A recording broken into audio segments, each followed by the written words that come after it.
on the road ahead. Today we are grateful to have with us Shri J. Ashok Kumar, Mr. Nilesh Shah, President TTAG, Mr. Mark Mendes, Business Analyst in Travel and Tourism, Ms. Carolyn Child, CEO, MyTravel Research, Mr. Bharat Bhushan Atree, CMD, Caper Travels, and Mr. Nikhil Desai, Managing Director, GTDC. So this webinar is taking place in the background of two simultaneous events which have happened recently. First of all, we are in unlock phase 1, what is being called now. And progressively, starting from the 8th of June, things will start opening, starting with restaurants and religious places, going up to, hopefully hotels and full service airlines. The other thing that has happened in this webinar is that Goa Tourism has just completed a survey. It's a very detailed survey to assess what has been the impact of actually COVID-19 and what kind of action plan can we have and what are the basic things that we've learned from it. So we thought that this is the perfect time to come together and get the industry and the policymakers on a platform to understand on how can we move forward and how can we open up the tourism sector and what will be the future of the tourism in the state. So opening the floor out to the panelists, I would like to give you some facts and figures that we found out from our Coping with COVID survey. The survey was a ground. We've reached out to the entire gamut of policymakers and travel and tourism people. So everybody from a large 5-star, 4-star hotel to people who have guest houses, to taxi drivers, travel agents, everybody has been covered in this survey. And what we've realized is exactly what all of us knew was going to be the truth. COVID-19 has actually created a havoc in the travel and tourism industry. All of us are aware of that. In fact, as per our estimate, just for the period of lockdown, the entire loss of revenue to the state of Goa would be about 2,000 crores. And that is something that, I'm sure all of you would be surprised to hear. And that is only because of the lockdown period. There is a chance of optimism. We remain optimistic that post-September, the domestic tourism is going to start. Flights are going to take off. We're going to be off this current trend of going towards the peak of COVID, and people will start traveling again. But of course, the volumes are going to be much lesser than what we've seen in the past. Optimistically speaking, we might see a huge loss in terms of revenue and occupancy in this year. So how do we actually cope up with that? And is it all bad news?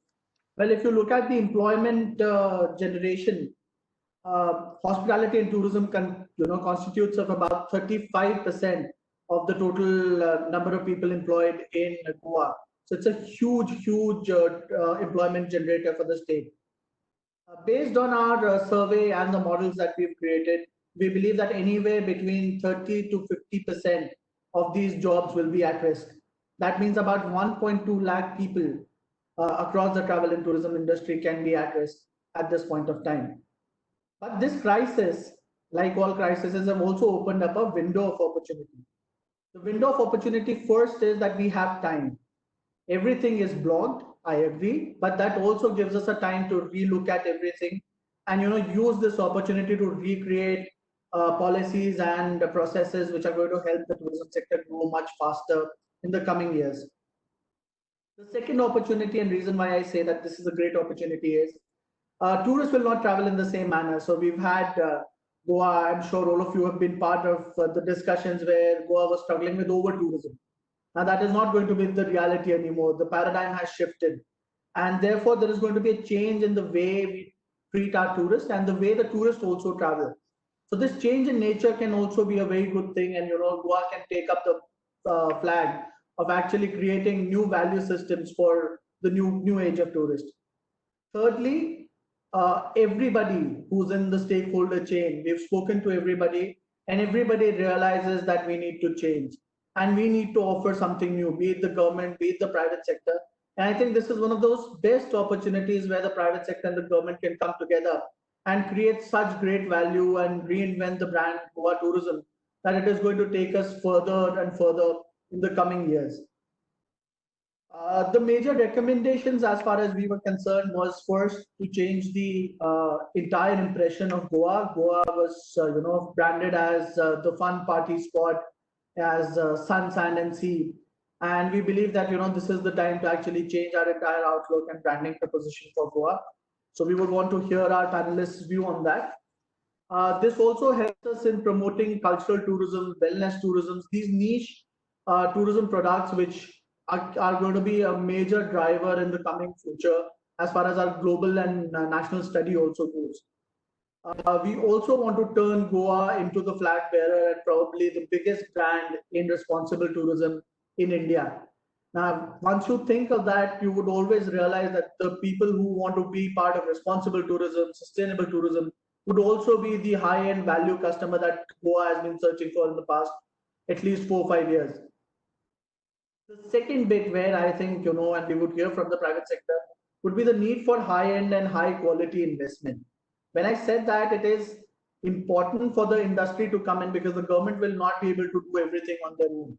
It is important for the larger industry to actually take up the mantle, help the government and put into place all of these actions that we would discuss today, and bring in the kind of investment opportunities, cash in on the kind of investment opportunities that exist in Goa today. Overall, I would say the scenario is very optimistic for Goa. We at KPMG work with almost all the major tourism brands across the country, and I would say that Goa is positioned to be, Goa is at the cusp of actually breaking out and going higher than what it was before this entire pandemic came about. With this, I would like to start with our distinguished panel. Our first panelist is Shri J. Ashok Kumar, Secretary to Chief Minister. He's also the Secretary for Sports and Youth Affairs, Tourism, and also the Nodal Officer for ODF and Swachh Bharat Mission. Without further ado, I would like to hand over the mantle to Shri J. Ashok Kumar.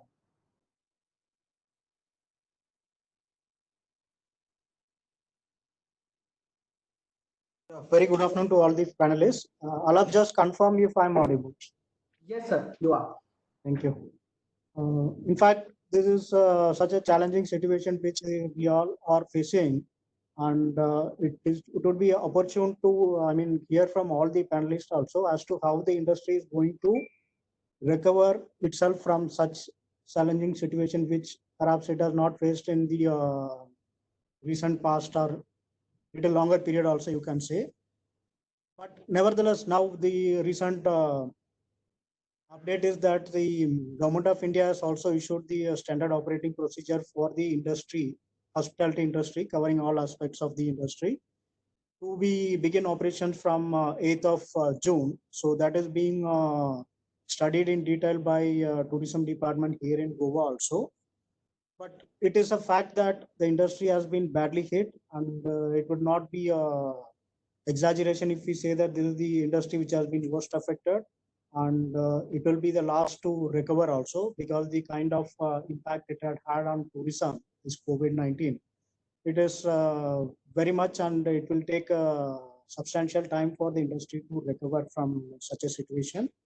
And the positive thing is that, yes, now people are trying to cope up with COVID-19, and they have treating it as a way of life, and just like any other illness which we have faced in the past, and they are trying to treat this COVID-19 also in the same manner, which is very much visible from the fact that the Government of India is also promoting and encouraging the opening up of all the economic activities throughout the country. So as such, Goa is also slowly and steadily gearing up towards opening up of the tourism industry. And as Aalap has said, there is a revenue loss of around 2,000 crore for the last 2 months when the lockdown has been there. And this will, of course, will be continue to be there till the industry can come back to its normalcy. Of course, the normalcy will also be not the same as what we call as a new normal. In fact, we'll have to wait and see as to how the new normal is going to evolve. But there is a few opportunities which is available at this stage, whereby we are also looking at in a positive way to put our house in order, as to there are various policy measures which are being taken by the Government of Goa in terms of encouraging the investment in tourism industry, and also making it easy for the any other player who want to set up and start their business, especially tourism business in the state also. To that extent, we are also focusing on the ease of doing business, which the government of India has also been promoting.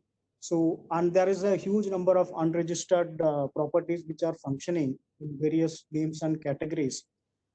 Our objective is to try to bring them under the net of the tourism department, just for the sake of registration, and to ensure that we have proper accounting of the number of beds and properties available within the state, so that we can keep track of the number of tourists who are coming and staying in the state of Goa. To that extent, we are modifying our rules and regulation also, so as to make it easy, so that they don't have to get many NOCs or licenses or other such permission from various authorities, just by giving a simple ownership document or any document indicating the ownership of the property which is in their possession, whereby we want to get them registered and brought under the net of the tourism department. Yes, this is one of the property which is been registered for providing services to the tourists. So that aspect also we are looking at. But the strategy of the government of Goa will be a little different post-COVID. Of course, we cannot say when this COVID would end. I mean, post-COVID term itself is a little tricky. So you never know when we can call it safely post-COVID. But for the time being, since the operations are going to begin in perhaps in a week or two, so our strategy would be that we are not going to open it up all at once. We are planning to start it in a graded manner, because we don't expect the tourists also to come in huge numbers as it used to be the case under normal circumstances. So we also want to ensure that the tourists who come, they go back safely, and at the same time, they also don't cause any adverse impact or infect the local population here also. We want the tourists also to be safe. At the same time, our host people also be safe. That is our major concern. All other aspects of the tourism will be subsuming under this major objective only. To that extent, we continue to, as of now, in fact, the situation in Goa is that hardly a month back, we were having 0 cases in Goa. Ever since the borders have been opened up and the railway services and airline services has been started operation, we started getting positive cases. By and large, it was from the cases which have come from outside the state, those who are stranded outside and coming back to their homes, or those who are coming for other urgent medical emergency and other operational reasons. So that has been the positive cases which we have been reporting. But suddenly, since the last 3 days, we have started seeing the local transmission also. And the present surge in the number of positive and active cases prevailing in Goa is due to this local transmission, which is a cause of concern. And this is in spite of the fact that we have been allowing everybody only after undergoing a COVID test only. If they are found to be positive, then they are directly put under the medical system. Otherwise, only they are allowed to go to their respective home. In spite of this, we are getting this local transmission, but nevertheless, we will continue to maintain the same protocol which we are following, whereby anybody who is entering that state would either declare himself with a certificate saying that he is COVID negative, or he would subject himself to the COVID test here after entering the state. Until such time the results are out, he will have to keep himself in isolation. After that, he can proceed for his own business. So even for tourists, we propose to keep the same protocol. In fact, it is all the more important for tourists, so that they go back safely. It should not happen that they come here and get themselves infected, go back with infection. And similarly, they should not come with infection and infect the local population also. So that is what we are concerned. So to this extent, in fact, as Ministry of Tourism and Ministry of Health have come up with a combined set of protocol, which emphasis on the sanitization and other measures which are to be followed. Not all the hoteliers may be in a position to immediately adopt it, and perhaps the fact might be that not all of them may also be ready to start their operation. So we are planning to start it in such a way that we are seeking consent from all the hotel owners, who are ready to resume operations, by which date perhaps maybe in a week or two, once the government gives a go ahead. So we will be allowing them in a graded manner. To begin with, maybe we have already some 4,000 odd registered properties are there. So we will start with them in the star category and the A category hotels, because we feel that they must be having a better standards of protocols, and they should be able to immediately adhere to the guidelines which has been by the ministry. So that is the reason why we are suggesting that we'll start with the top end category of hotels, and gradually as the situation improves and the situation evolves, how it is evolving, perhaps after seeing that, by the time we may reach the what we call as the season in Goa in October, we'll get clarity as to what is happening with COVID also. If we find that situation is normal, then perhaps we can open it for everybody, all category of hotels also. And as of now, you all might be aware that presently international tourism is banned. As such, international travel is also not available. So the question of entertaining international tourists is not relevant at this stage. So we are heavily looking forward to the domestic tourists, especially to begin with from the neighboring states of Goa. And gradually, as the season picks up, perhaps we can see a more number of tourists coming from other states of the country. And as and when the international travel services begin, perhaps we can have the international tourists also. Since the industry is also, very badly affected, the government has taken cognizance of that. In fact, we got feedback from the stakeholders as to what they are expecting from the government, and we have listed out, and we had a meeting also with all concerned stakeholders from the industry. Honorable Chief Minister himself had a detailed session in this regard, and it has been agreed that there will be some relief which will be granted to the stakeholders, because the immediate relief which they are looking forward is that, which has also been recommended by Ministry of Tourism, is to automatically renew or extend whatever licenses and registrations which have been granted to the industry, without insisting for any further license or other registrations which is issued by the other state departments and authorities. This is one major request which has been come across from all the industries. And there is also a request to waive off the licensing or renewal fees also. That is also being duly considered. Perhaps within a week or so, we should be able to come up with some announcement in this regard. And as I said earlier, we are also trying to simplify the process, and we are also trying to extend the validity period of the license. As of now, it is presently the renewal has to be done every year. So we are trying to tweak our existing tourism trade rules, whereby we are proposing to make it as a 5-year at one go, whereby the applicant can pay the fees for the 5 years at one go, and can take the license also. So these are some of the changes which we are proposing to make, and the emphasis in future will be on ecotourism, nature-based tourism, and wellness tourism. Of course, Goa has been a known destination for entertainment and beaches. I mean, that has been the USP of Goa, and it has been attracting both foreign and domestic tourists.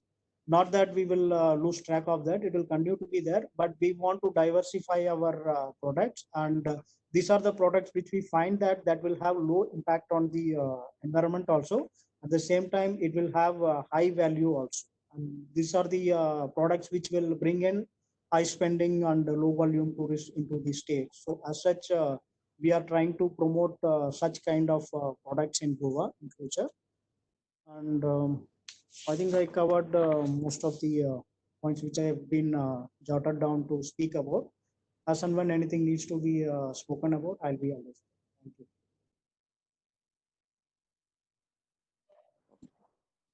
Right. Thank you so much for your words, sir. I'm sure that the industry at large and all the other people who are part of this, attending this webinar, would have drawn some amount of comfort from the fact that the government is actually looking at travel and tourism very, very specifically. In fact, you mentioned that right at the level of the Honorable Chief Minister, this has been discussed. And very soon, Goa would be coming out with the SOPs and opening up its doors to the tourists again. So I'm sure that is very good news to everybody who's listening in today. Our next panelist is Mr. Nilesh Shah. Mr. Nilesh Shah is the founder and partner of Purushottam Bhagwan and Associates, and he's been in the travel and tourism business for the last 29 years in Goa. So he's a veteran of Goa travel and tourism. He's also the president of TTAG for the year of 2020 to 2022. He's been associated with TTAG for the last 27 years and has held various positions since 1995. He's also been part of various associations like the Rotary Club, TAI, JCI, etc. And by nature, he prefers to keep a low profile and let his work speak. So without further ado, I would request Mr. Shah to give us his views on this topic. Thank you, Mr. Bansal. Good evening, each one of you, for this webinar. As you are aware, we are in very trying times. The impact of COVID-19 has been devastating on the tourism industry in Goa. The entire industry, be it hotel, restaurants, bar, shacks, taxis, have been at a standstill without any revenue for a few months since March 2020. The future looks bleak, uncertain, and unpredictable. Our source market, whether international like the UK and Russia or domestic like Mumbai, Ahmedabad, Delhi, Bangalore, etc., are still reeling under the effect of COVID pandemic and will take some months out of being in containment zone and hotspots. In view of fear, psychosis, and numerous protocols for containment and travel, no one will jump onto a plane and go. It will take a couple of months to get rid of fear. Holiday will be the last thing on one's mind. A person thinks of vacations only when he has excess disposable income. In these trying times, when the world is locked down, very few people will be able to afford a holiday, and even a post-COVID, when we open up, we will have sufficient demand in order to break even.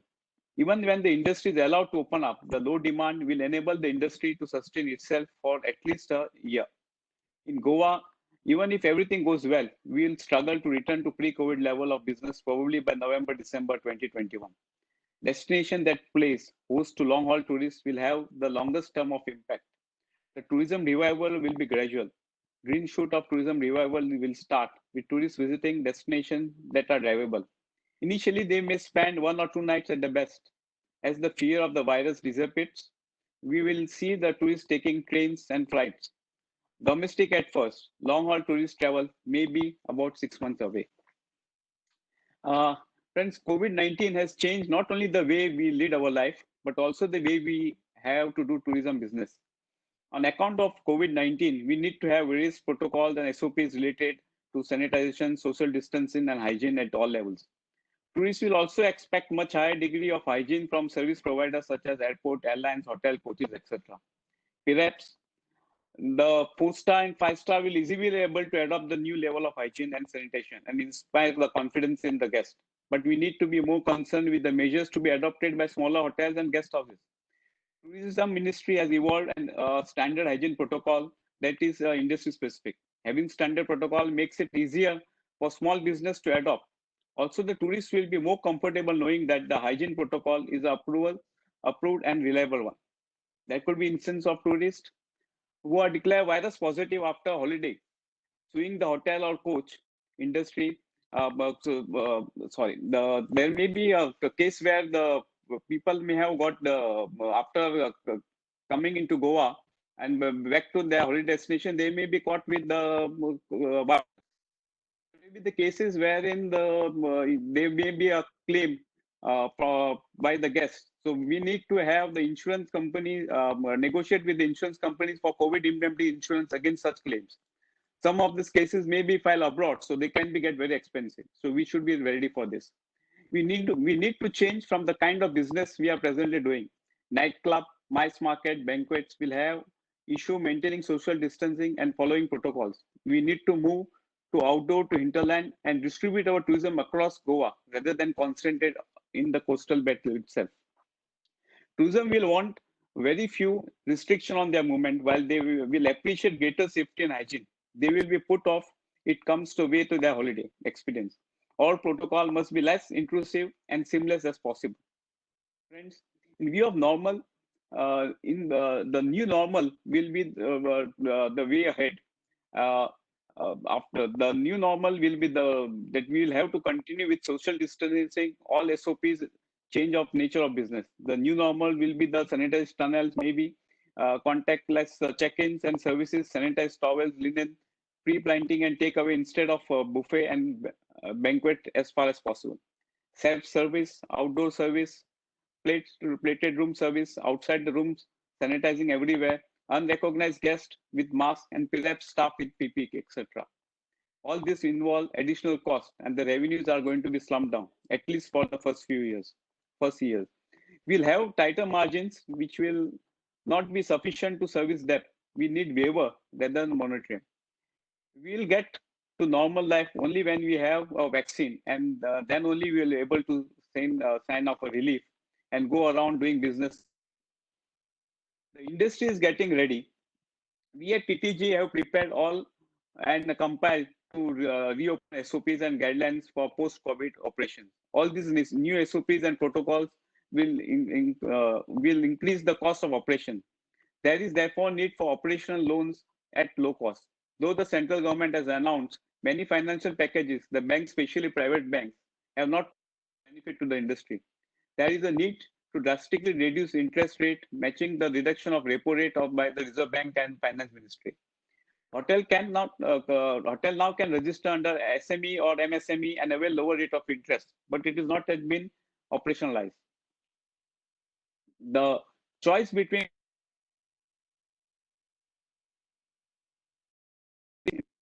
tourism is not trade-off. If the health issue is not addressed, the long-term cost of letting the virus spread will be much higher than the short-term economic pain or slowing down of spread of virus by way of local transmission. Therefore, there is a need to have a cautious approach and gradual rollout. One suggestion is that we could start with the bubble approach by opening tourism from green zone and thereafter from area excluding the containment and hotspot. And once the metro cities are cleared, we could resume tourism from the cities like Mumbai, Delhi, etc. And then look for international tourism in November.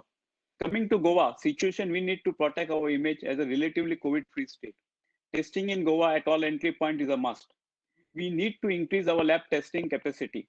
We need to invite private hospitals and labs to do immediate testing at entry points. We could use the old airport building for a private lab. The private lab or hospital could be a revenue from the tourist itself and need not be subsidized. We cannot predict in precise terms as the scenario is continuously evolving. We need to show that we are safe and we are in position to protect the tourists once is here.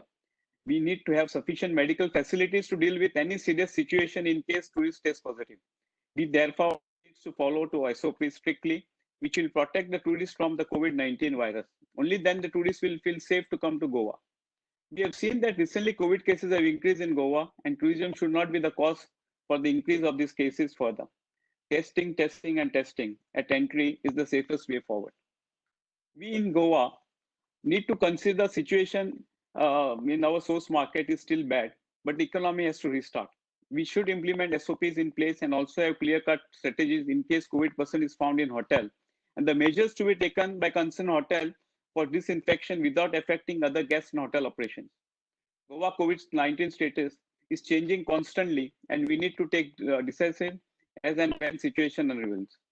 To encourage inflow of international tourism, we need incentives to incentivize the tour operator and charter operator, and also make tourists feel safe to travel and enter the country, which will happen only when we reduce our active case to zero. We should do away with visa fees and airport taxes and landing fees. Airlines are in red. Incentivize the airline and travel tour operator by providing monetary incentive per passenger brought into country. Lower the interest rate, ensuring that bank pass on the benefit to the industry in all verticals of tourism. These, which our tourism secretary just mentioned, make the licensing, the digital and the renewal easy without payment of any fees or taxes or NOCs. Friends, spreading positive message and awareness is the key. We cannot stress enough on how much the role messaging will play in the revival. The point discussed in change post-lockdown are very important, and it's equally important to let tourists know that they are safe place. This has to be like mission all stakeholders should follow strictly. The chain is only strong as it weakest link. So even one person in the chain fails to follow protocol, the chain snap. Goa has a super opportunity to project a cohesive and collective image of combating COVID. The fact that we are discussing this collectively is the first way of many positive steps, and we can be well positioned to capture the domestic market faster than one believes in possible. So I think we should be in the, as soon as we start, as Chief Secretary said, I think industry is ready to take the challenge. And I think everybody is keen to start, as airline very eager to start. I think Goa hoteliers and full industry is also eager to start as soon as government gives the note. Thank you.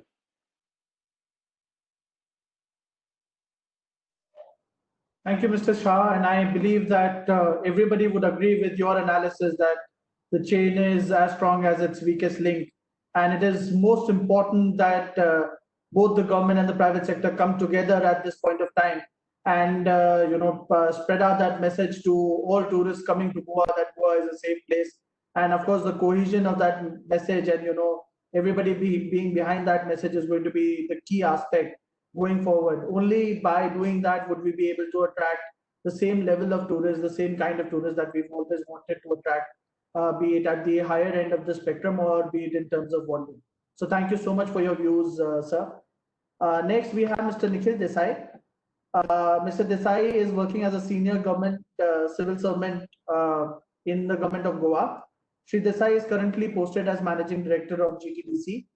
He has deep insight on travel and tourism, including niche areas such as PPP, working with a team of more than 500 people. He's also spearheaded some of the new tourism services and innovations which we've seen in Goa in the past few years, including seaplanes, amphibious vessels, hop-on hop-off bus services, floating water theme parks, and a host of other services which we believe are going to be the key differentiator between Goa and any other coastal state.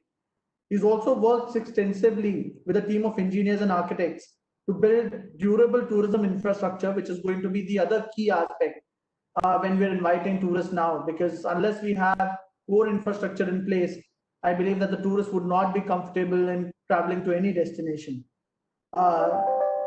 Infrastructure such as multi-level car parks, the upgraded jetty, public amenities, which has been a demand of the entire travel and tourism industry for such a long time, and improvement of core infrastructure at the beaches are some of the things that we need Mr. Desai to thank for.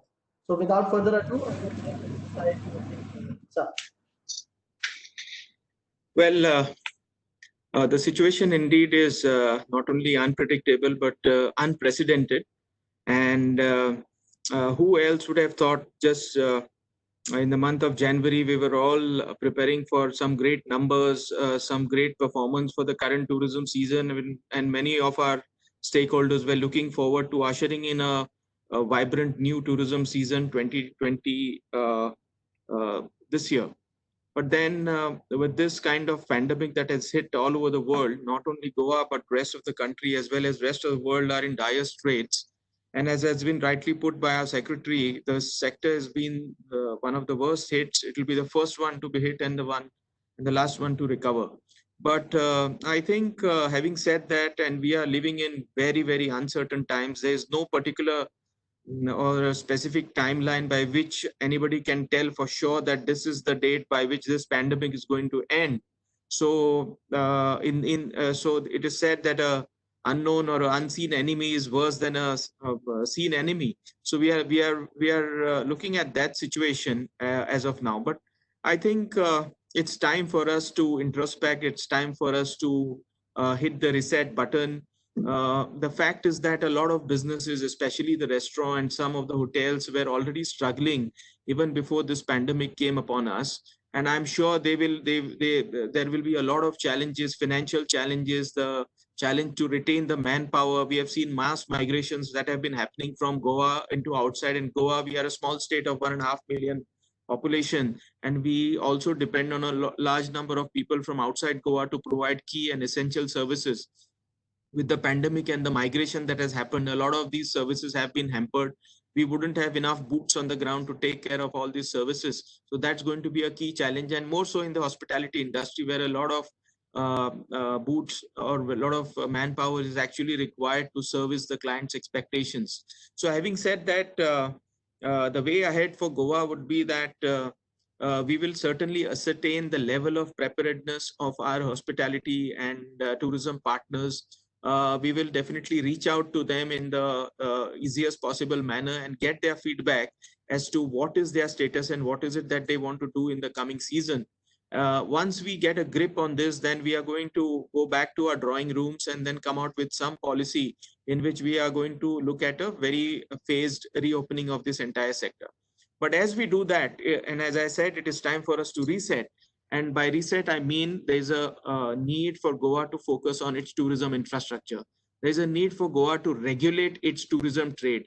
A lot of hospitality partners who are operating without registering themselves, I would call them illegal operators, are going to face the heat in the coming days.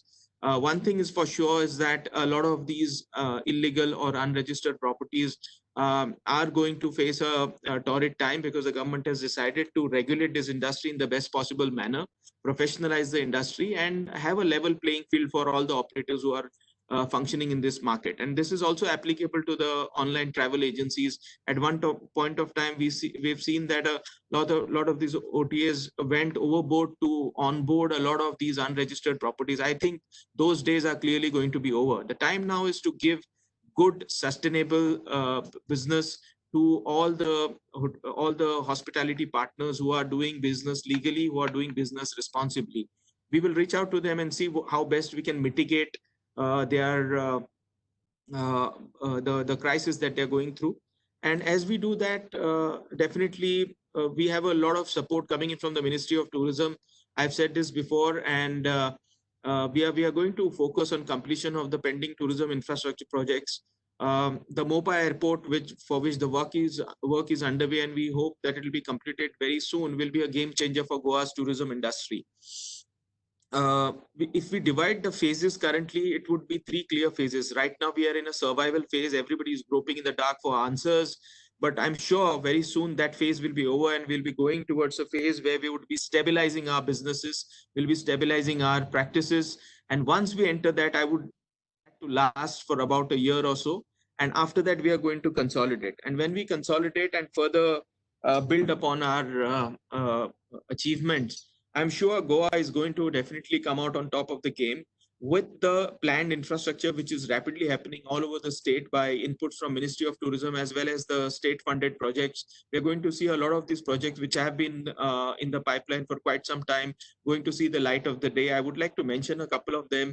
The entire Fort Aguada jail complex, which is being renovated at a cost of almost 28 crore rupees, is going to be completed before September or October of this year. Now, once that happens, it's going to be a paradigm shift in the heritage tourism circuit for the state. So we are going to depict the history and the liberation struggle of Goa. We are going to have a professional sound and light show being operated there. So it becomes like a complete day activity for tourists who visit and want to see the glimpse of our cultural identity and heritage. I'm also very happy to mention that 100 crore convention center work, for which is already underway, is going to come up in Panjim. We expect it to be completed within the next 15 to 18 months. And once that becomes reality, Goa is going to come very strongly on the MICE tourism sector. And internally, the thinking is that Goa will be concentrating and focusing itself on positioning our state as a leading adventure tourism destination. And of course, we are going to consolidate further in the MICE industry. We are very strong in the leisure segment, in the wedding segment, and definitely we are going to build up on our strengths. We had got 2 tranches of funding from Ministry of Tourism of 100 crores each, and both these projects are expected to be completed by November or December of this year. We are going to approach the ministry for the hinterland circuit, and as has been put by the president of TTAG, where he has suggested that the tourists should spread over, because the hinterlands of Goa are beautiful. Our verdant interiors, our lovely backwaters, they're second to none. And they are so beautiful, and we need to showcase them to our tourists. So we'll be focusing on the hinterland tourism circuit, and very soon a proposal will be sent to the ministry. We are also we are in the final stages of getting sanction for the Old Goa heritage circuit, which will be developed at a cost of almost 45 crore rupees by funding from the Ministry of Tourism, wherein we'll be creating world-class amenities and facilities for the tourists who visit this beautiful UNESCO World Heritage site as well. We are going to further consolidate on our new tourism services, which have been launched in the past couple of years. I know that it's been a very big speed breaker for all of them. It's come at a very inopportune time, because all of them are found to be struggling at this point of time. But we have reached out to them. Will be engaging with them in future as well. And Goa has carved a niche for itself, especially in this particular segment. And we are going to consolidate on services like the hot air ballooning or the bungee jumping facility that we have commissioned, the electric bicycle tours, the walking tours, the heritage tours, the trekking series, which begins in the monsoon. We're also going to focus more strongly on the whitewater rafting, the hop-on, hop-off bus services, the scuba diving, and other adventure activities that we have planned. With this, we want to give a slice of tourism services to people, especially the domestic tourists. The focus here will be on the domestic tourists, at least in the coming 1 year, before we are fully ready to accept visitors from overseas, depending on what circumstances prevail, preferably after November. But as I say this, there's no reason for us to be unduly worried, because we have been seeing a renewed interest from a major charter operator into Goa as a destination. They have been, and I'm sure Mr. Bharat will be throwing some more light on this as to what he thinks would emerge from that particular segment. So here I would like to reiterate that the focus is going to be on developing infrastructure, on cleaning up our act, getting our act together, and ensuring that legal businesses thrive in Goa and the illegal businesses are stopped henceforth. And that means a whole lot of responsible tourism happening with the stakeholders, with due emphasis on safety and security, and with due emphasis on hygiene and cleanliness. I think we should look at the glass being half full and rather than half empty. Learn from this, and I'm sure a lot of good practices are already being adopted as far as hygiene and personal safety is concerned by people voluntarily. And I think that's a great game changer.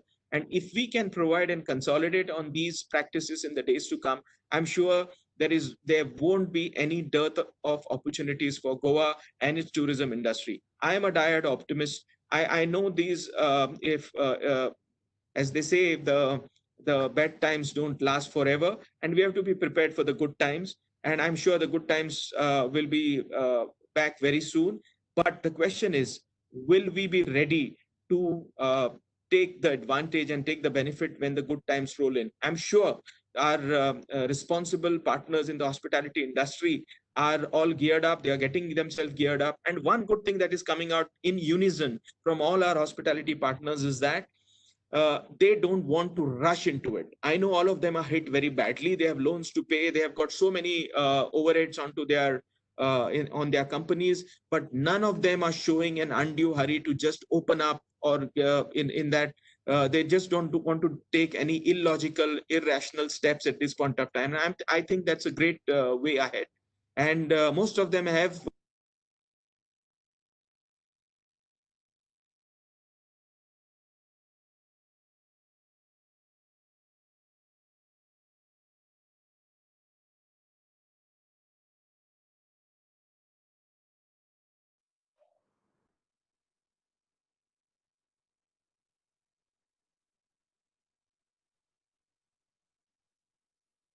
I think we've got a challenge on Mr. Desai's feed.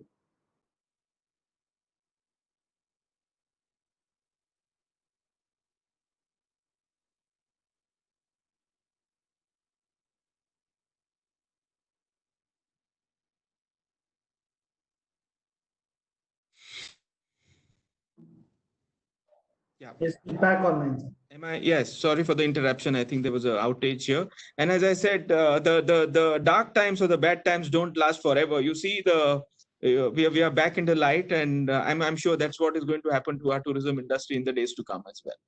So with that, I think I should end my a few words, and I'm looking eagerly to hear what the other panelists have to say on this. Yes, Right, thank you, sir. And I think your words of optimism have been highlighted by this short interruption that we had. And of course, we're back on track.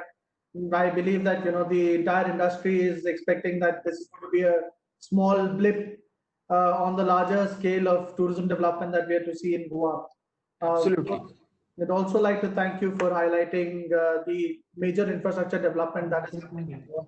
I believe that going forward, it is going to be a major driver for the tourists who's coming to Goa. At this point of time, we've reached the halfway point of the webinar, so we'll take just a few quick questions. The first question that I have, and it is directed towards Secretary Tourism, is when can we actually start to see the hotels opening up? Is there a timeline that the department has thought of?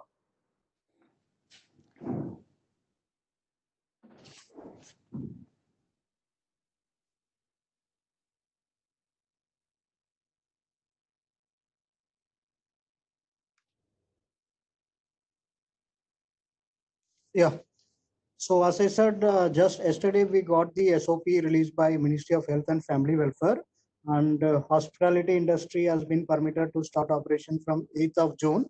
But they have also put a rider that it is up to the respective state who can come up with their own respective SOP in addition to what the Government of India is releasing, depending upon the state specific issues. So as such, as I said earlier, we are working out a mechanism whereby we want to ensure that all the tourists who are entering the state are subjected to the test. We need to put in place a mechanism at the borders. Right now, the borders, we are talking about only the airport, railways, and the 2-3 perhaps borders providing for access into the state of Goa. So to put this mechanism in place, perhaps we will be requiring at least a week to 10 days time.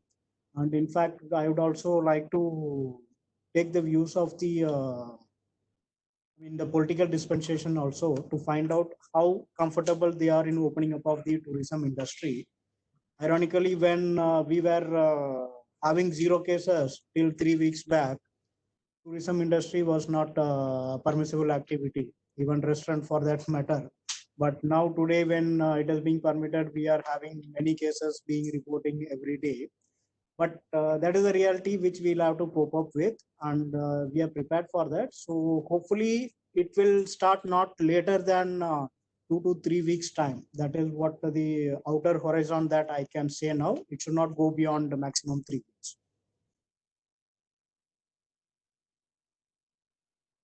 Thank you for that detailed response, sir. There is also a question which I would like to direct to Mr. Desai, that the infrastructure development is largely centered towards North Goa and Panjim.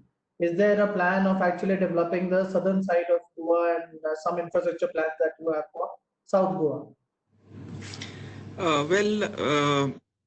We have started with North Goa. That's a correct assessment. But definitely we have got the coastal circuit too, which has been sanctioned, where we have covered some major areas in South as well, especially for public amenities, parking, and other related facilities. But I'm also very happy to tell you that the Kolwa beach in Goa has been selected by the Ministry of Tourism as an iconic tourism site, for which we are going to get funding probably to the tune of around 150 crore of rupees. So that would see a mammoth investment in South Goa, and that would mean development of beaches not only in Kolwa but nearby beaches as well. So the development is going to be not lopsided but evenly spread out. And I also spoke about the third hinterland circuit, which means the development is also going to happen in the hinterlands of Goa. So the state government is very serious about reviving this sector and ensuring that we get the best of infrastructure put in place. And we are definitely up to the task, and will ensure that we will be on it consistently. All right, thank you, sir. My next question is directed to Mr. Shah. And if you could highlight on what the private sector is actually doing to be prepared on as far as the SOPs and welcoming tourists is concerned, especially because there is a lot of concern around tourists checking in, what are going to be the procedures around that, etc. So if you could throw some light on how Goa is ramping up for that. On the personal front as TTAG, we have involved a lot of experts, and we have prepared SOPs on each segment of tourism. It may be a tour operator, or it may be an event company, and of course hotel also we have divided into 4-star, 5-star, which we are ready to follow very stringent SOPs, and of course for the low-end hotels. Now with the government SOP which have just come yesterday, the implementation will start. In fact, all our major hotels, bigger hotels are ready with their SOPs in place, with their training in place, everything. Now, with the government SOPs coming in, which will help lower, which is a must, will help lower the 3-star and below hotels also to gear up to start the industry, to start the operations. In fact, it will be it's a good point that the SOPs are already given by government, and the following it is the key by each segment to have the continuity in the what to call, in the operations. Only that key will be in case if any COVID patient found, or after going that COVID, the person leaving the hotel is found with the COVID, the SOPs which government will follow, there should not be a closure of the hotel. But the worry point in the industry was if after operation and if the case of COVID is found, then there will be an issue. So that the more clarity and the more thing which is required, I think which sure, I think which we'll have, as tourism secretary just said, I think we should have that thing in place. As far as industry is concerned, in fact, there has been a very good this thing from the. We were talking to the branded TAG yesterday. We were talking about they already have 25% of their rooms full already for month of December. So there is a lot of positivity around. Similarly, on the charter front, of course, Mr. Burton will highlight more on that. But I believe as of now, there are 20% more bookings than last year. From UK market, source market. So in fact, there is a lot of positivity. It is just that we need to start. And as we said, that fear factor has to go. Right now, even when we start the industry, it is the local public also which we have to take into confidence, because everybody is worried that what will happen if COVID cases are there. So as our Nikhil Babu also just said, that Corona, COVID is here to stay and it's not going to run away. So let's do our business, keeping our 3 mantras of which has been given, that is social distancing, mask, and sanitization in mark, and start the business and have a positivity everywhere. In fact, there was one small thing which even I would feel when even if you give a call, you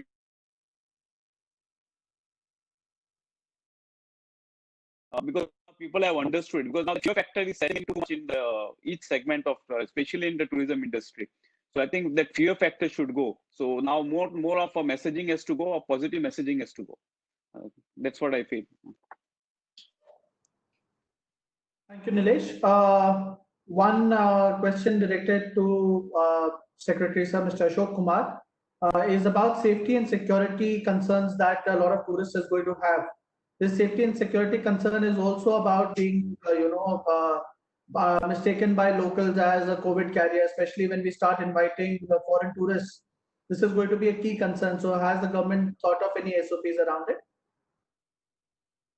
In fact, this is the point I said in the beginning also. So we are very particular that more than the industry, it is to ensure that the public health here I mean the health of the local people as well as the tourists who are entering into the state. That would be of utmost priority and concern for the department.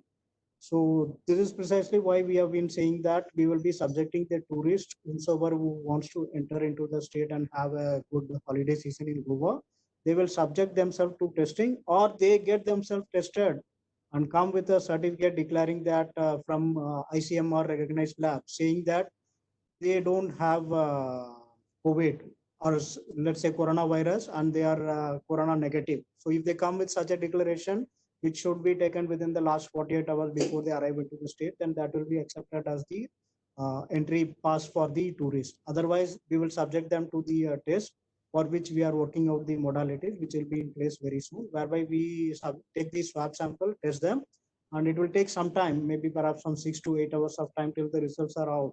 Till such time, they'll have to spend their time in isolation. Once that is out, perhaps the tourists will be permitted to roam around freely within the state. So this we are proposing to introduce. This will ensure that the local population also don't have any objection to the tourists coming. Because as of now, the apprehension among the public is that anybody who is entering the state forget about tourists or any person who's not native of Goa. Even their own people who are native of Goa who are coming back, either from abroad or from other state, who have been stranded for some reason or other, there is apprehension among the local people that they should not be allowed unless otherwise they are tested and they are declared as COVID negative. So this is the mindset. Of course, it will take some time till the people get used to it and understand the details of the disease. But without wanting to take any chance, we want to take the people also into confidence when we open up the tourism sector. That is the reason why we are seeing that every tourist will be subjected to test, and only if it is found to be COVID negative, will be allowed.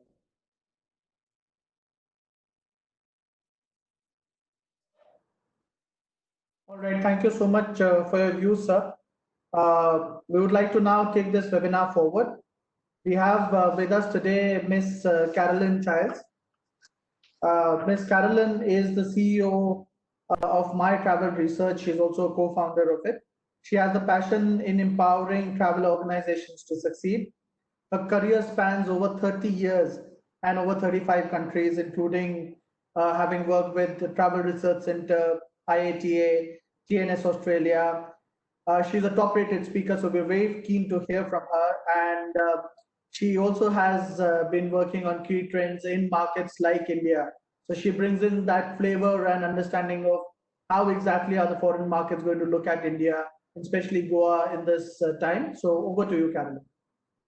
Thank you very much, Aalap, and good evening to everyone in Goa. And it's wonderful to be with you, at least virtually, if not together.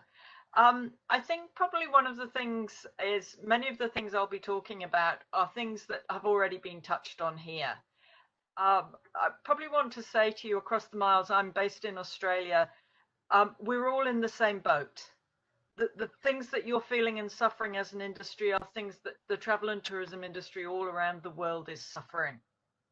We've all faced devastating loss of our markets.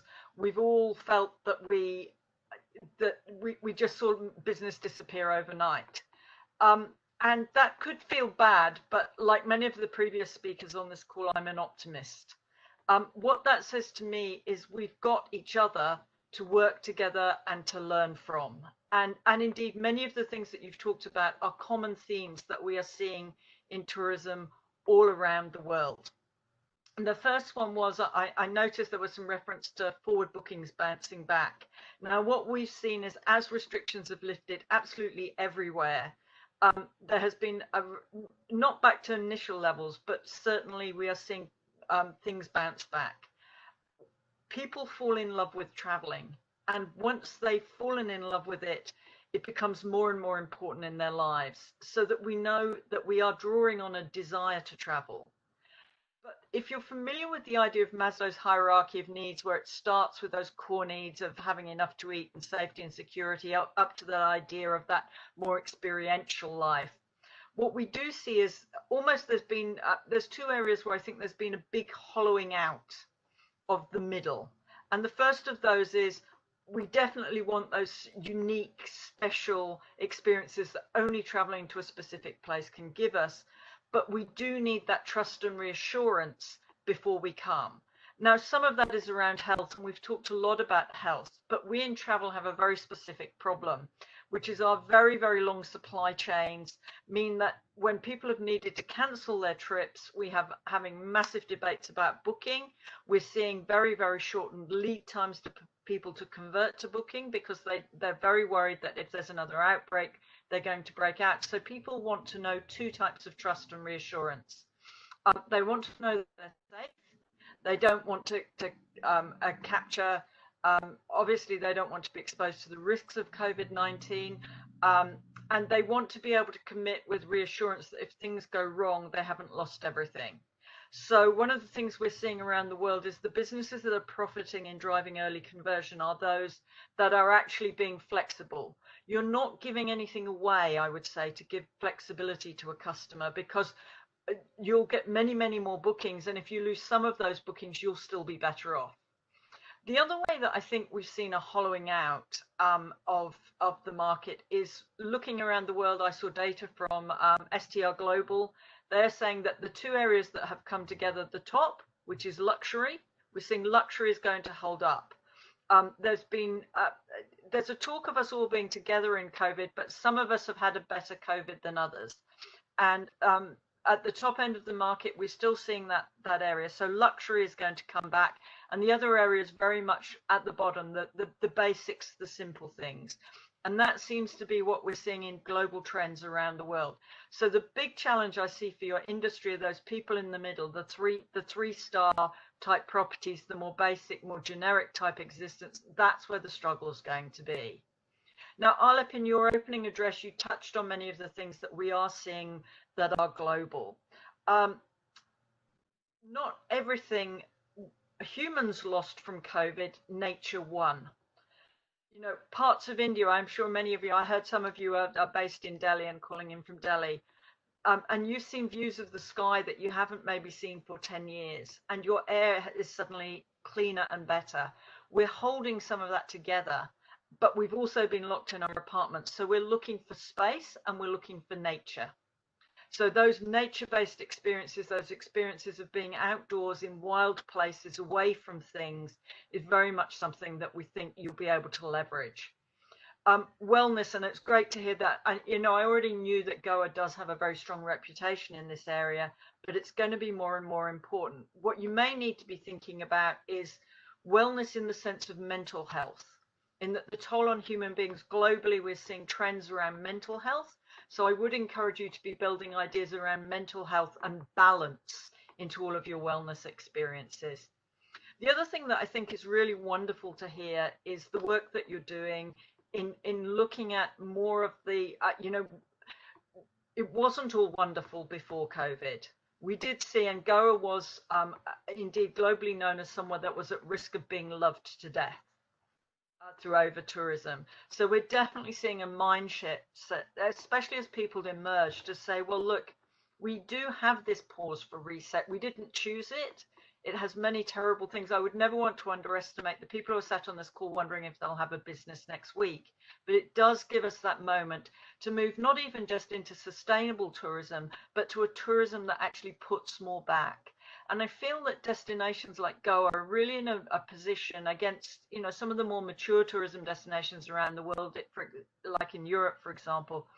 You can do that technology leap, and you can actually be among the leaders to do that, in saying it's not just tourism shouldn't be an extractive industry. We shouldn't be mining. We should be putting something back. Now, there's been a lot of talk about the new normal. And the other thing I would say on that is the world is a little bit divided between what I'd call the snapback and the next normal. So the people who just want things to go back to the way they were. But I don't think we should be doing that. I think we should be looking at creating a new way of doing tourism. And it's great to hear that you're already thinking about that. Now, it was great to hear from both sides, from industry and from government, that you are thinking about this and you are working together, because this is where we do all have to work together, but we do kind of all have to recognize what our role is. All around the world, we have seen the governments that provide leadership are the governments who are doing well. And there isn't a trade-off between the economy and health in the way that we think. Is if we trade off health for the economy loses too. For example, in Australia, our government was talking about, oh, we don't want to close shops. In the end, shops closed themselves because customers stopped coming. So if customers don't believe they're safe, they will not come. And the economy does not rebuild if we can't get people to come. So having government that's providing clear leadership, very strong policies, effective control and testing measures is very important. The building of bubbles where we can trust one another, where we have that mutual trust, is really, really important. And how we communicate and how we talk about what's going on is very, very important as well. So all of those things I think are really important. It's great to hear there is going to be support with industry. I know that that's very different depending on the state of people's economy and the tax base that they have, etc. But it's very important that we do look at proven approaches to this. So not just throwing money at the problem, but supporting in ways that will really help us structure through, but will help good businesses get through to the other end, and also help support people. And ideally what we want to do, and it was interesting to hear that we're already talking about skill shortages, which is a sign of how much we've emerged, is making sure that we can find policies and support to keep people and jobs together. There was, again, very encouraging to hear that you're understanding and gripping with this idea of we can't have everybody doing their own things on cleaning protocols, because COVID doesn't care if the hotel next door to you or you have a better process. It's really about having processes that are very consistent and of a high standard. And we've seen things like governments providing, so Scotland, for example, in the UK, has a certificate for businesses that are doing best practice. So let's showcase who's doing this so that we can build that kind of reassurance in coming through. EasyJet, which is a European airline, has actually put out a pledge to talk about its processes. Because as we recover, we don't want to go back to the way things were. We want to avoid that over-tourism. I believe it's actually the job of government to manage that carrying capacity of the destination. And what we want to be doing is capturing more of the value for Goa and the people of Goa. Ultimately, tourism is all about place, and place is the people who live in it and the nature that it has. So that's really important. For industry, what I would say is many of the things that you need to be doing beyond those core things of the protocols really is around working out which of these opportunities are the ones for you to seize, because you are all different businesses. Think who your customers are. Think which are the trends that you can exploit, and think about how you're going to show, like that EasyJet pledge, how can you do this? Now, we've heard that tourists are not all going to come back at once. So what are ways that you can reapply your skills? We've seen luxury hotels around the world, for example, have suddenly become retail outlets. They're actually selling their branded goods on the internet so that they can actually attract people to do things. Airbnb is giving people virtual experiences. Do you have ways to showcase your experiences virtually in a way that you can monetize them? So if I wanted to, for example, I could go on a tour in Russia of Chernobyl, and I can pay to feed the dogs in Chernobyl as a charity donation. Can we create those kind of opportunities? Are there things that you can do that will create ways to monetize until we can get all of the tourists back that we want? We do know local is going to be that. So intrastate and domestic from the neighboring regions is going to be what the short-term game is. I think I'm a passionate believer we should not see domestic tourism as the poor relation. We should love where we live, and we should be creating people who have pride in where we do, because it has all sorts of benefits beyond tourism. And what really strikes me about Goa, yes, we do all know you for your beautiful beaches, but I live in a country with 11,400 beaches. So if you're going to get me on a plane, beautiful beaches will be part of it, but it won't be the whole story. And to me, the uniqueness of Goa's culture and heritage is just so exciting, even within a domestic tourism context, because what strikes me about Goa is your very different history from the rest of India. The fact that you did not join India in 1947, but you were a Portuguese colony till 1961. And that makes you both, as part of India, you're very safe, but because of that different trajectory and different history, you are also a little bit foreign. So people can actually have the best of both worlds. They can feel comfort from the fact that they know where they're coming to. They know many of the things will be similar, but they're also traveling to experience that unique, absolute unique difference. And I really think that that's something, when I see a lot of imagery of Goa, it does tend to be the beautiful beaches much more than that amazing history. And, you know, I think today's World Environment Day, that amazing history, your absolutely gorgeous nature, that view of the hinterland. Now, you talked about physical dispersal, but the other thing I would say is, it probably doesn't feel like it to you, but your seasonality actually means you can be looking to do more spread across the seasons. Even in the wet season, there would be, you know, your waterfalls will be at full spate. They'll be beautiful. So you should be doing that. And I really think that that's something that you could be celebrating and seeking to build. And again, linked to your food and culture, we all travel through our stomachs. We experience people through all our senses. And this is a growing trend that predates COVID-19. So, I was reading about the Goa sausage, and it sounds amazing. If you can put some on a plane for me, I would be loving to have that. But we do know you've got an amazing food culture. We know that you're huge fans of Australian MasterChef, and that you actually have an Australian MasterChef there. So I think some of the quality of your food, and that's actually in many cases I'd be concerned about that, the best Greek taverna east of Athens. But because Goa has always been a melting pot, it's totally authentic for you to be telling those stories. And your carnival, people travel for events. Yes, we're going to have a struggle to manage that through social distancing, but as things kick off, it's there. Probably one that we all have to sell to a unique selling point. You do have casinos, and I know that makes you a little bit different from the rest of India. But there I see the chance for a reset, to be moving to a model where that ceases to be as much about gambling, but does become something where you look at now various casinos in Las Vegas now earn more money from their broader entertainment offer than they do from their gambling offer. So using that as a well-funded body that people will come back early to do, but building entertainment. And finally, I think culture and history. So Goa, is, we know, has amazing places in film sets. So getting people to travel and see the places that they've seen in movies did strike me as one fun little trend that we do know is one that really, really builds for people. So I've really enjoyed listening to what everyone else to say. I can't wait to hear what the other panelists got to say, and look forward to all the questions. So thank you for letting me be part of this.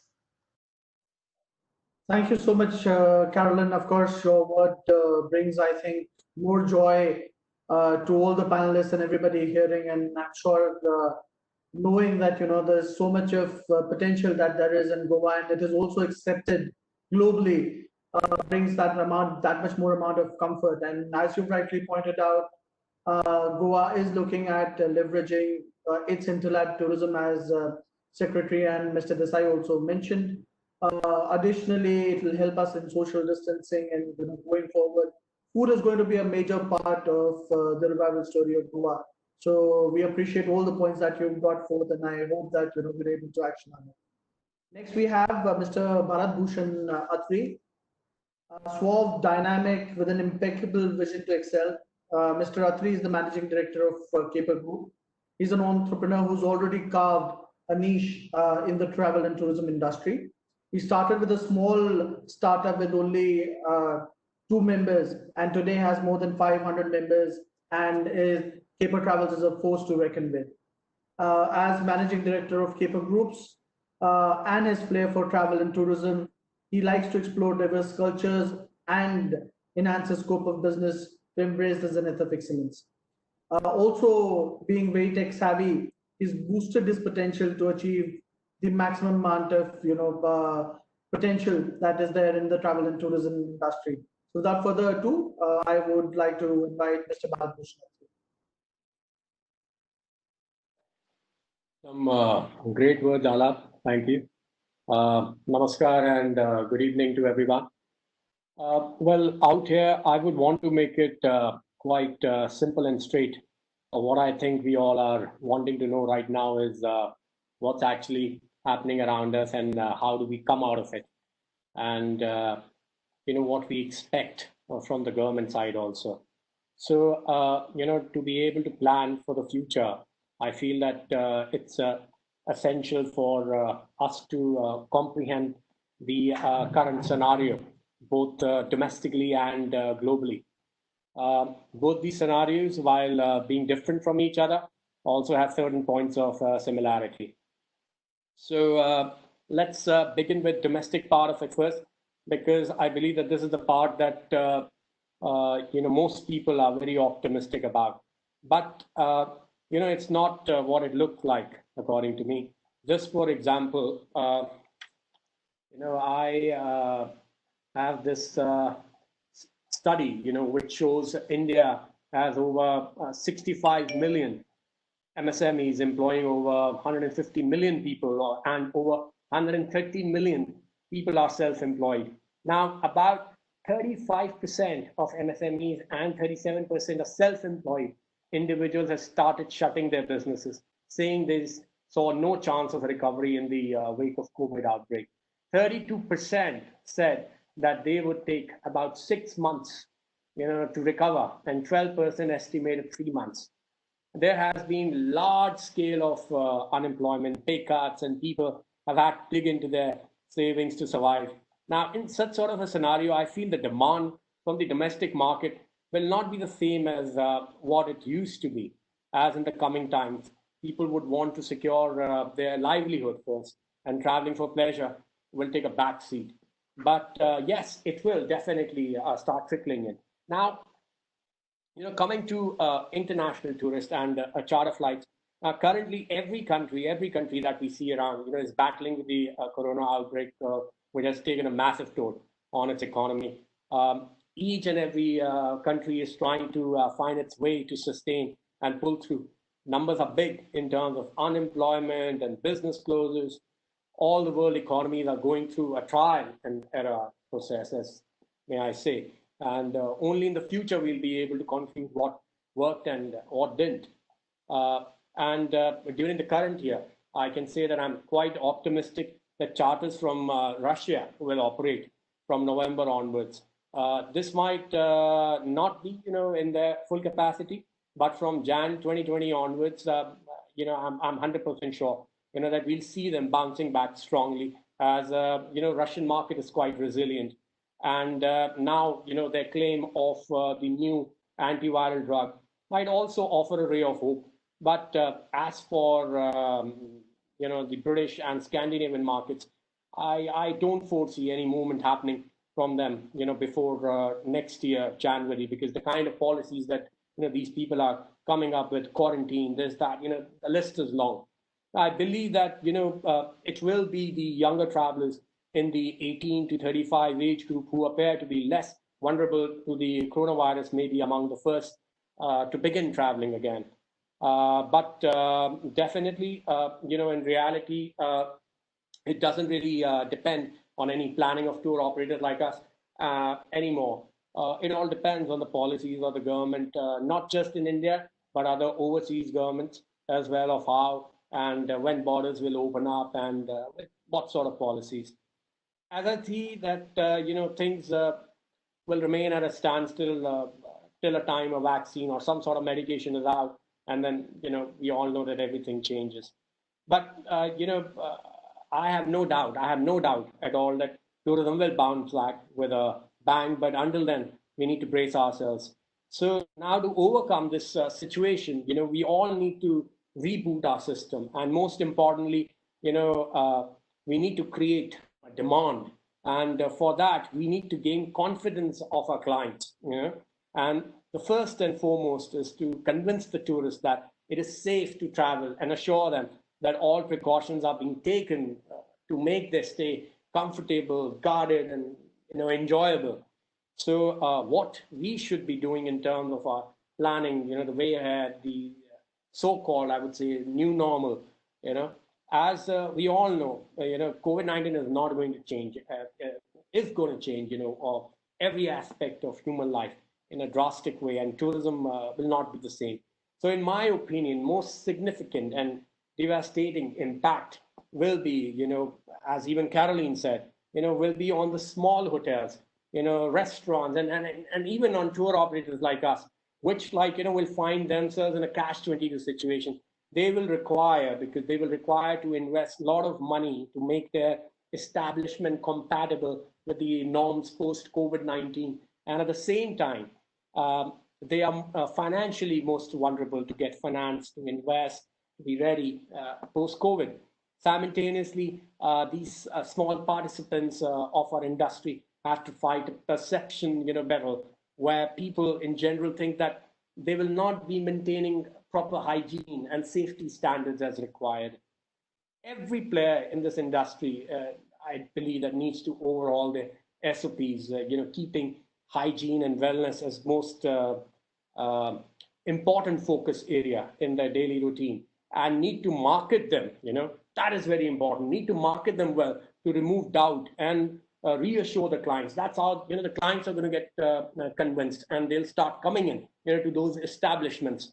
The most important change which we all need to do is the adaptation of technology to make contactless tourism possible, so that any communicable disease, because I believe that it's not just, I think this thing is not just going to stop at COVID-19 and coming down, we might hear some other virus. So these are the times when, we can prepare ourselves. So, by stopping these, any sort of communicable disease coming in future, and can be checked on, from now on. So, it will change quite a bit, and people will be more and more, ready for that. So hotels that offer minimum touch points will fare well. Digital check-in and checkouts will be preferred, although this will be required. But at the same time, this will take away, the very essence of travel and hospitality as we know it. Then there will be a sharper focus on hygiene and cleanliness, as I said. As guests will be more likely to check on, each and every hotel standards across both, these parameters before booking or visiting. And, this pandemic for sure will bring about newer hygiene standards, changes in the reservation processes, lesser movement, in common areas, and on-ground health check for guests and team members. There should be a clear and precise communication with all the stakeholders about training of staff, regular sanitization of all the contact points, deep sanitization of entire establishment in case of hotel and restaurants.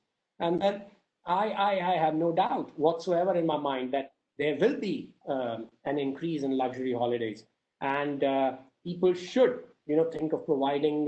This is again, an idea that people like, hoteliers, everyone like, should think of providing a COVID negative tested butler service. This is what they should like, be looking at, of coming up with.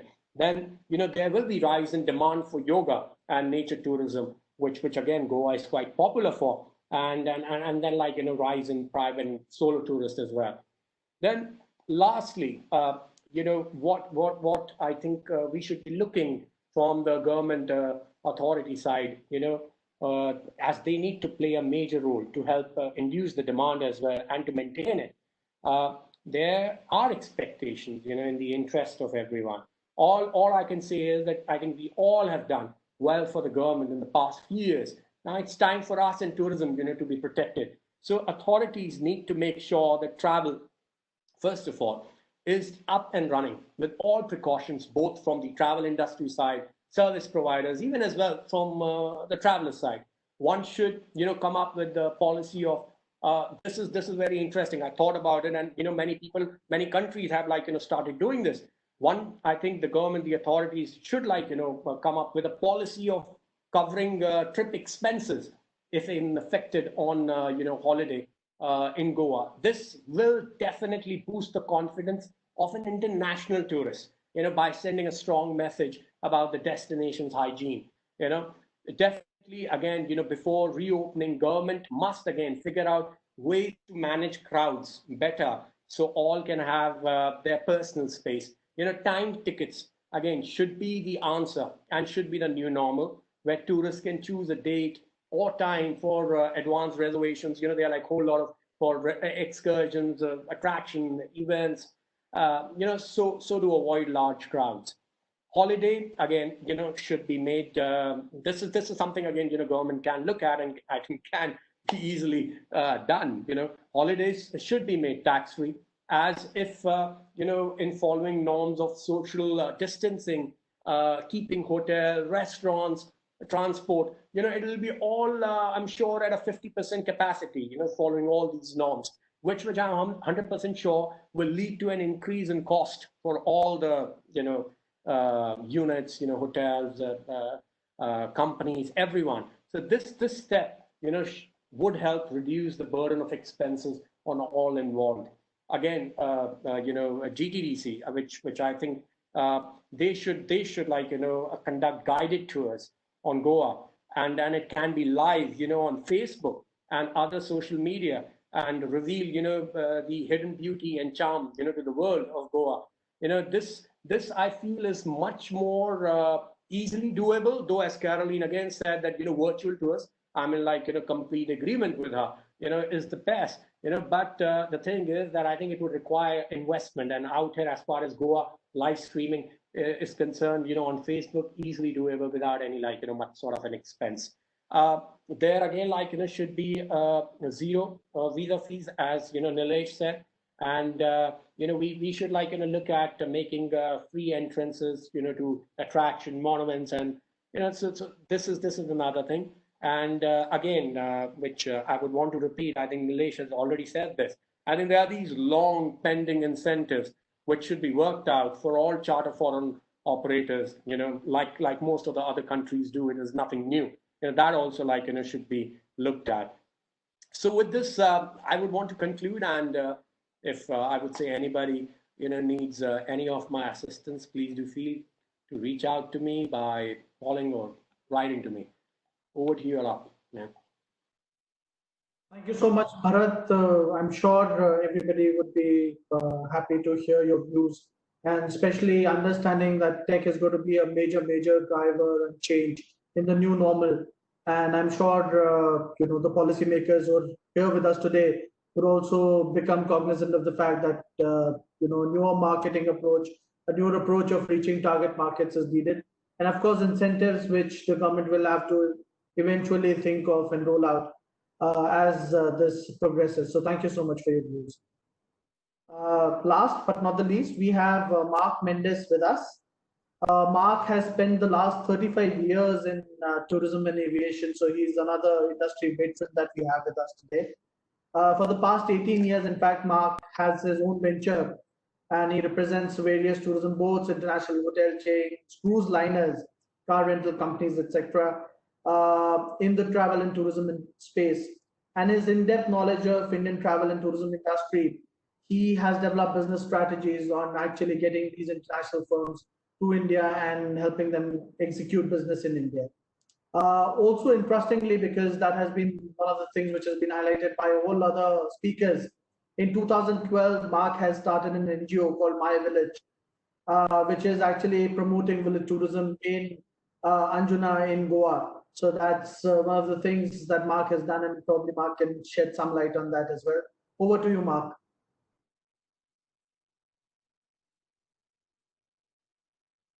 I would definitely like to say, practically all the speakers have spoken most of the points that I would have wanted to talk about. And so I would like to just go across and talk about a few things that would for me would be a highlight. When we spoke about the impact of tourism and to the Goa industry, I think Nikhil mentioned that prior to coronavirus, the industry was still struggling. And we were struggling for drop in international tourists, as well as because we had the late monsoons last year. And so the season, instead of opening earlier in September, October, moved over to sometime in November.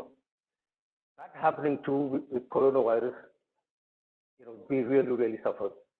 I think the more important thing to understand is the tourism industry is one of the major revenue contributors to the coffers of the state of Goa.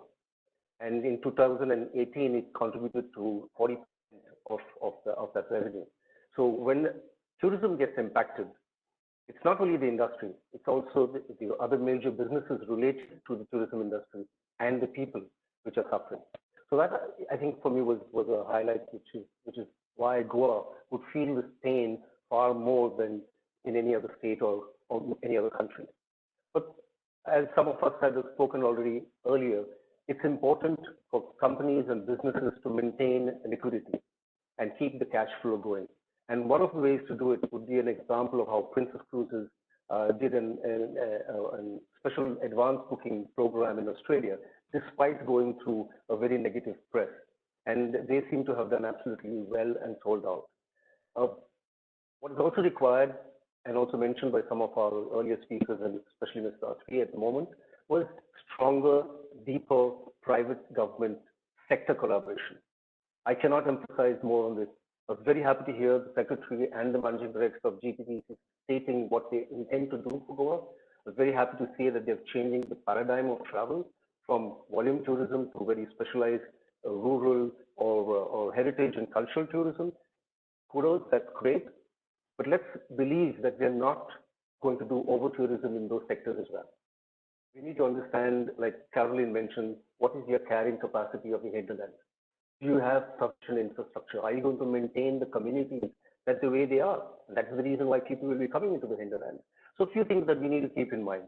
It's important also for us to be, at this point in time, to be relevant, both relevant to our internal as well as our external customer. We need to be communicating with our people. We need to be communicating with our clients. And that I cannot emphasize more. Whether it is virtual reality or whether it is EDMs or even simple messages on WhatsApp, you need to communicate. So let's remain focused on the basics. We spoke about the travel bubble. It's a brilliant idea. And we need to identify the bubble that will connect with Goa. It could not necessarily be the neighboring state. It could be a state far away from Goa as well, because you have air transportation. So what are the common factors that you're looking for? Is it a safe destination, like some of our speakers said? And is it a safe passenger? Is it a safe tourist? And are we a safe destination? That's key. And let's bring them together in this bubble and make it happen. Some of the other speakers also mentioned about reutilizing our resources, both as far as people and as far as our hotels are concerned. Do we now create a hotel to be the right place to come and work?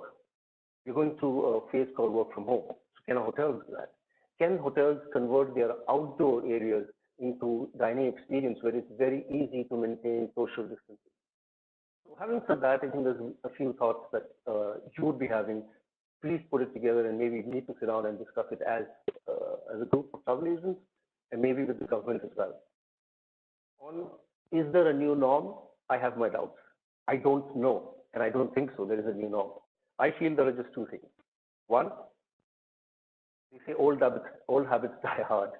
So we would definitely probably go back to doing what we did easier, because that's the best thing that we know, and that was probably the only thing that we did. So it's easy to get back to over-tourism, whether we do it in the hinterlands or whether we do it in the city. It's easy to go back to price wars. It's easy to go back to having environmental damage with new projects, which is going to take away most of the hinterlands.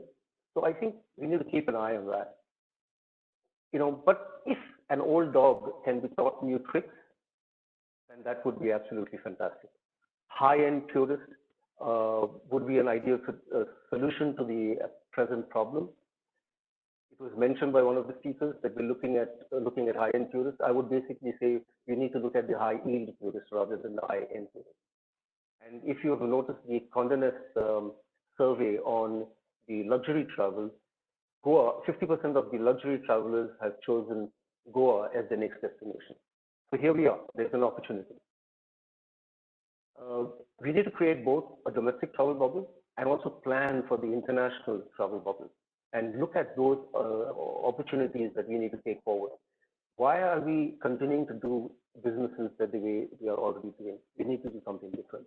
So we need to be an environmentally friendly destination, which will definitely give us an extension to the lifespan of Goa as a tourist destination. It may bring lower numbers of tourists, but it will definitely bring higher profits. From the next norm, from international tour operators. I have friends who are in the industry who are dealing with inbound and outbound international passengers. I request them to do a shift, look at the domestic market, because international won't happen for some time. Start negotiation with legacy carriers, bring in more scheduled operations into Goa. It was done by some of the earlier carriers into Goa. They bought limited scheduled operations into Goa.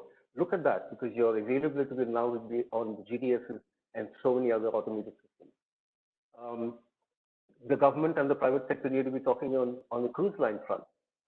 Look at having not more cruises coming to Goa, but having longer duration halts in Goa. Permit debarkation, permit embarkation. Sensitize the taxi drivers, the buses, the tourist attractions, the people involved in tourism about the cruise liners coming in. It is important that we understand that the cruise liner is one of the most safest vessels, because they already have a very high standard of sanitization, because they are easily, epidemics can take place very easily in this confined small spaces. With COVID coming in, just the bar of sanitization has gone up. So they will be bringing in passengers from very, very clean environments. Is your destination clean enough for them? Is your taxi clean enough for them? Are your hotels clean enough for them? Are your restaurants clean enough for them? Some thought over there as well. So while we are preparing to greet our guests, I think we need to first understand, we need to prepare ourselves to receive our guests. And once we prepare ourselves to receive our guests, like Atree was mentioning, all tourism touchpoints should be made safe. All staff of tourism touchpoints should have COVID-free certification. Short destinations, all related activities should meet the WHO and the UNWTO set standards. UNWTO just set out the standards last week. Let's go through them as a body, both private sector as well as the government, and then look at those, how we can take that forward to make it happen for everybody. But I would like to keep a clear focus on just one very, very important emphasis. There was an academic from the Oxford University some years ago who came out with this theory called the donut economy. Some of you may have heard of the donut economy. Well, the donut economy basically said that you just can't keep mining, like Carolyn said. You just can't keep taking it out. You need to put back something into a destination. So the donut economy is something that Amsterdam as a city has adopted. They're working on it at the moment. We as a company are part of the laboratory that works on downsizing the donut economy. And I would request all of you to come and join us in working and putting the donut economy action lab together. So it's all about environmental, sustainable tourism destination. And I was happy to hear both the managing director of GTDC as well as the secretary mentioning that that's what's going to happen. The other idea is from what Carolyn mentioned about the casinos, looking at the nightlife, looking at sustainable tourism. You could go into sectorial tourism. The earmark areas which will have those kind of activities, areas which will be family-friendly centers or only for adults or only for entertainment. And as Mr. Bhushan also mentioned, please, for the entire trade as well as for the government, please adopt technology, both AI and BI, and apply it for all aspects of your business, including your sales and marketing or including your inventory, etc. And last but not the least, and this is primarily from the way we do our business, is we need to change our KPIs. We base our KPIs on a numerical quotient. I think we should measure our success to an emotional quotient, just like what Bhutan does, and Bhutan does it beautifully. They base their success on tourism with the happiness rate of their people. And if we can make that change, bring in the donut economy and measure our KPIs through not the numerical quotient, but the emotional quotient of the people of the state, I think we have a success story to tell. But before I say anything more, I think I have to also pass on some good news for the people here on this seminar. That as a representation of the INCLA, which is the cruise representation of India, the Indian National Cruise Liners Association, I would like to very clearly mention that the cruise industry is an estimated $75 billion industry. And since the emergency of COVID-19, this industry has suffered the most, not only from businesses, but also from very, very harrowing headlines. So will the cruise industry come back? The answer is yes. It's a definite yes. It is a resilient industry, and they will come back with highly escalated levels of safety and hygiene protocols. So from the customer's perspective, the cruise passengers are also very loyal customers. They are people who would want to cruise will always cruise. Just to give an example, cruise bookings for 2021 is 40% more than what it is today. And that is something that is what positivity you can bring about in any industry. So people like these, people like bargains, let's look at it in a more lucrative manner and offer that to them.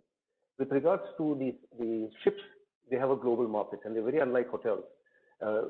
Ships can be moved to any destination very quickly, and the recovery process can be undertaken also very quickly. So that's something which is a little different from the hospitality industry, but that's what ships will intend to do. So what is basically going to happen to the industry here in India? We look at Goa in particular, will be a promising comeback when cruising comes back into the scenario. It has always been a tourist paradise for nature seekers or for scenery, for unique beaches, for cultural diversity, as mentioned by Carolyn, but for people will continue their interest in visiting such sites after the destination. So they will come on a cruise initially, but they will also come back and stay in the destination for a long period of time. And what better way than to come on a cruise with world-class health and safety standards? But from a domestic perspective, for Goa, it is a port of visitation at this point in time. It's very soon going to be a port of debarkation and embarkation, which in my opinion is one step away from home porting. So nevertheless, this positions Goa as a cruise hub for India. Anybody who wants to cruise in India would have to come to Goa and then cruise. So the effective itinerary that we're looking at is bringing in, Angria will come back with its normal itinerary, which is an every alternate departure from Goa. There will be a slight change in the configuration because they had dormitories, which with the pod dormitories, which will be remodeled to have single and double cabins. So the capacity may slightly vary from the 400 that is normally brought in. But in addition to that, Angria also has a ferry service. In fact, at this point in time, there's one high-speed ferry in Goa and there's one high-speed ferry in Bombay. These high-speed ferries can help your hinterland tourism through the waterways. You could bring passengers from the Marmago Port Trust right into the Panjim Jetty in less than 25 minutes. They cruise at about 70 kilometers per hour, or top speed in the ocean, and then they will slow down into the river. Nikhil spoke about the Fort Aguada converting the Fort Aguada jail into a tourist attraction. A floating pantone could be put out over there.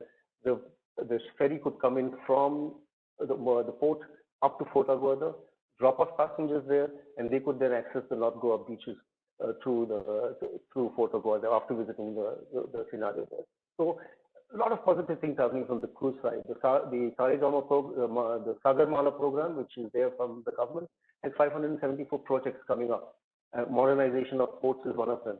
And for Goa, it's a great opportunity to revive their waterways and transportation, like it was during the Portuguese times. I still remember them calling them the gasoline. Let's take the gasoline to go to Panjim.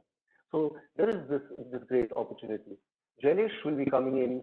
Nilesh is a 2,000 passenger cruise, which will be coming in by the last week of September, first week of October into Goa. And they will run an itinerary which is from Mumbai to Goa. Offload passengers in Goa who could go and visit Goa for a couple of days. We're looking also at expanding the stay of the ship on port in Goa. And then from Goa, it will board passengers from Goa and take them to Lakshadweep, on to Bombay, and from Bombay bring them back to Goa. So this itinerary is worker, and I want to personally thank MD GTDC for accepting this initial proposal. The port, as well as the port trust, as well as the cruise liners, and with the association, are talking about how they're going to take this forward. So there is the silver lining to all of that. That's what I said. So first and foremost, thank you for having me on board, and thank you very much for understanding what I have to say. If you have any questions with regards to the cruise line proposals, or on the KPIs, managing the KPIs from numerical to emotional, and most importantly, anything on the donut economy, please feel free to write or talk to me, those who have my contact. And thank you very much for having me over here. And Carolyn, for you, good night. Thank you so much, Mark. And it is so good to hear that finally cruise tourism is taking up for all of us who've been part of this industry for some years now. This has been one of those, forbidden fruits that we could always see but could never taste. So it is very, very heartening to hear that cruise tourism is finally taking off. And of course, Goa, as you rightly pointed out, can be the fulcrum of driving cruise tourism in India, because it's already a very, very popular destination and is a full-fledged port. So thanks for that. We've exceeded the time that we had, so I'll just quickly run through a couple of questions that we have. The first question is for you, Mark. In terms of all the tourists, how do you plan to get the high-end tourists? What are the key areas that you would look at when attracting the high-end tourists to Goa? So I don't know whether is it a question which has come from a travel agent or is it from a? So it's come from the participants. So probably a generic. Yeah, so if it's a travel agent, there's an association called Luxury Travelers Group, and there are a set of travel agents who only deal with luxury travel. So one of them is for the travel. If you're a travel agent, try to get in part of that association. If you still need help for that, please do contact me. I will put you on to the president of Luxury Travel Association. They are a group of travel agents who only deal in high-end travel, both international as well as domestic. But the key point over here, Aalap, is to understand that the international market doesn't exist for this luxury traveler. The segment is now going to concentrate only on India. Have a look at the Condé Nast report which came through. 50% of the luxury travelers have chosen Goa. Kerala is at 28%. They've looked at Bhutan. Bhutan is at number 4. So, and even if you look at it from a hotel perspective, they said they would be safer in a branded hotel. The next 22% were looking at heritage hotels. So they're very clear with what they want. So there are associations, and if you don't have that contact, please don't hesitate to get in touch with me. I'd be more than happy to help. Sure. The next question is for Bharat. Bharat, especially because you handle high-end tourists. Transfers are going to be a key challenge, and that is a challenge which we've seen in Goa otherwise. Now, with social distancing and all of that coming in, what are the key ideas that you have on actually getting the tourists to not only get transfers from airport to the hotel and otherwise, but also moving around in Goa? So what is your strategy around it? See, out here, it is the technology which is going to play a major part. And I think you all are going to be glad to know that I think we are technologically, as a company, quite advanced. So what we have already done, and we have already included, in our SOPs as follows, that there will be absolutely contactless sort of voucher deliverance and everything. At the hotel itself, we are going to be having a kiosk, which we, at this point of time, also portable kiosk, which we have. So when the passenger will approach, we will be telling them to download a barcode or something, and that from that barcode, they will be scanned so that they are not touched, and automatically the system will recognize which passenger, what name, and all the information and everything will be picked up from there. And then from there, they will be transferred, they will be guided, they will be told which coach or which car, to go to. As far as coaches, group transfers and all are concerned, we are going to be running with just 50% of the capacity. Again, there will be a whole lot of distancing in between the passengers. As far as the vehicles, the private transfers are concerned, we are going to be suggesting to put a sort of a partition. Maybe it can be a glass or from a plastic sheet or something in between the driver and the tourist. So this is as far as transfers and all are concerned, we are going to be doing that. In terms of itineraries, again, we are coming up with our own app where we'll be telling the passengers, all our operators well in advance, to tell them to download our app. And as soon as they land into Goa, they will have all the information, everything, which hotel, what, who to contact. In fact, we are even planning, to integrate our app, our system online, through APIs with all the hotel partners, whosoever will have the technology, in Goa, so that all the information concerning our passengers are also well integrated and available to us as well as to the tourists. In fact, all our excursions, everything also will be pushed through notifications through that app. So this is all we intend to do.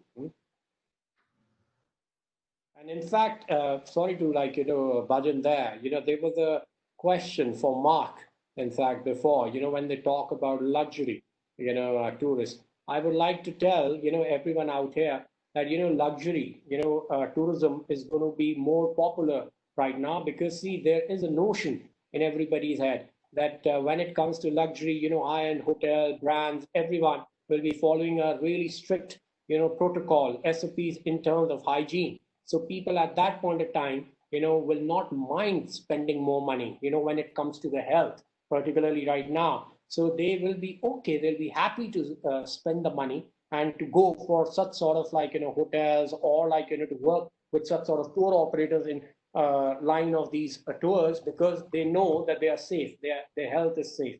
But the only challenge, as I said before, is to reach out, to such sort of tourists, that there is such sort of a product available, for Goa as well. So that is a major challenge, which people, that's why should highlight all these SOPs, when they are doing their marketing in coming times so that they know that, the clients are going to be more interested, to come down to Goa because they know that Goa also has, such sort of products, and they'll be well taken care of. Perfect. Thanks, Mark. My next question is to Carolyn. Carolyn, if there were some key aspects as far as marketing is concerned, what would be those key aspects that you think Goa should be doing as far as marketing the products of tourism in the new normal are concerned? What would be the key messaging? Well, I think the first thing is we talked a lot about infrastructure on this call. There's a type of infrastructure that I like to think of as soft infrastructure, and that's your branding, and actually having a framework through which customers can connect all those very disparate experiences. If I think of some really great examples internationally, 100% Pure New Zealand, every single experience in New Zealand sits under that banner. Singapore has also done this really well. So I think for me, that's the first thing is actually, I think there are three things about marketing. One is your brand. Two is exactly who your customer is and try and get inside their mind. So one thing I encourage everybody to do if they haven't done this is don't think about your customer as a demographic. Think of them as a person. So if you, for example, decide that you want to target, middle-aged women who live in Australia like me, don't write to a middle-aged woman who lives in Australia. Your language will be called write to Carolyn. Create the Carolyns for your brand and your market. And that will really, really work well. And the other one is the understanding of the context, because even people like me and I'm that person who'll be trekking in the hinterland, and sleeping in the villages and sitting down to dinner with the villagers. Even I've had to think about things like health and protocols and hand washing and all of those things. So you need to be bringing that context of where the consumer's mindset. If you always think those three things, who am I? How am I talking to you, my customer? And how am I recognizing what kind of way you are in your head right now? That's really going to work. But I really think refreshing the brand a little bit and having that kind of overarching brand architecture is something that you should be looking at as a true infrastructure investment. And for any accountants on the line, it really bugs me that if I build a car park, that's an asset that's CapEx. If I do a marketing campaign that will connect with people for 20 or 30 or 40 years, that's OpEx.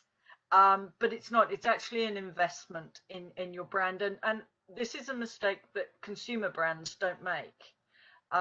Unilever doesn't make that mistake with its brand. It recognizes that the value is locked not in the physical infrastructure. It's how consumers feel about you and think about you. So that's my thing, is know who you are, know who your customer is, and talk to them in that way. Perfect. And, we would all like to thank you, Carolyn. I believe it's late night and we didn't expect the webinar to go on for such a long time, but I believe, all of us have had a pretty enlightening session, and all the participants have actually, gathered value from hearing you and hearing the other participants. Since we've already exceeded times, I wouldn't have time to take more questions. For everybody who's on the webinar, a recorded version of this would be uploaded on the website of Goa Tourism very soon, so you can actually go back and also send us your comments and questions, and we would try and get you answers for that. So yeah. Aalap, will you be sharing things like our contact details or our social media connections? Because somebody has actually contacted me privately and said, can we do that? And I would be very happy, especially to share my LinkedIn and social media profiles. Sure. So my team will get in touch with you and we will share those details as well. Thank you. Sure.